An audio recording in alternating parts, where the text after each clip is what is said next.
Proceed. Honorable Speaker, thank you.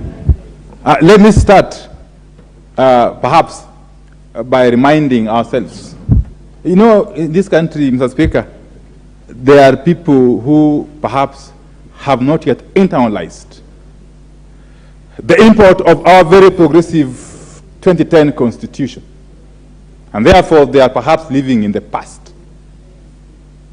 Mr. Speaker, the provisions of Article 37 of our Constitution are so clear, are so unambiguous, that they require no further interpretation.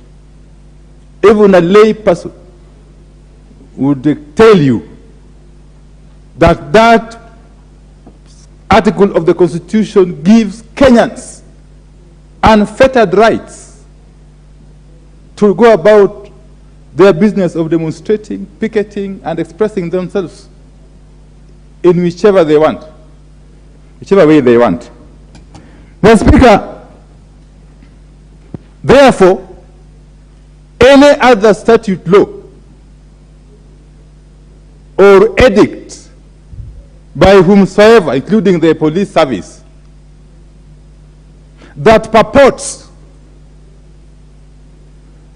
to suspend or otherwise deny the enjoyment of the right enshrined in Article 37 of the Constitution is unconstitutional, null and void ab initio. Moreover, Mr. Speaker, I want to suppose, perhaps, even if there was any element of illegality in the mass action of Monday, 20th March, it is not for the National Police Service or any person or any other person to proclaim that illegality. The National Police Service and Mr. Sri Bungei has got no authority whatsoever under the Constitution to declare any meeting or any mass action illegal. If he felt the mass action was going to be illegal, the best thing would be to go to court and seek appropriate orders. And therefore, that's why I'm saying there are people in this country who are still living in the past. These are basically the Kanu Nyayo era hangovers, which have taken too long to shade off, Mr. Speaker. And therefore, I want to submit that the Monday event was totally and properly constitutional and legal. Mr. Speaker, the mass action of Monday only turned violent because of the violent intervention by the police. And for this, we must hold the police, the particular police officers, and those who sent them. We must hold them personally liable and accountable. Mr. Speaker. Mr. Speaker, we must now set a precedent that in this country, if you cause a violation of the law in the manner the police did on Monday, you must be held to account at a personal level. Mr. Speaker,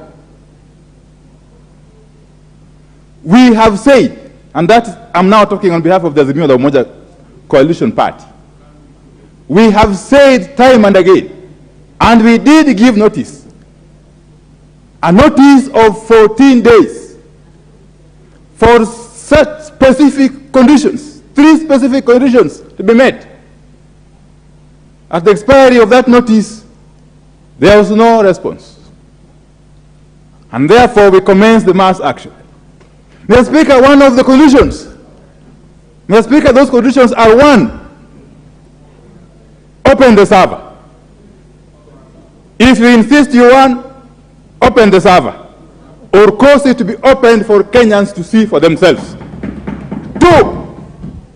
2, reduce the cost of living now by introducing back the subsidies. 3, involve all stakeholders in the reconstitution of the IBC. Those were the three. Order, honorable members. Honorable Opiyo Wadai. Whereas I would be glad to allow ranking members of the House additional time. Order, Honorable Opiyo Wadai. Whereas I would be glad to do it.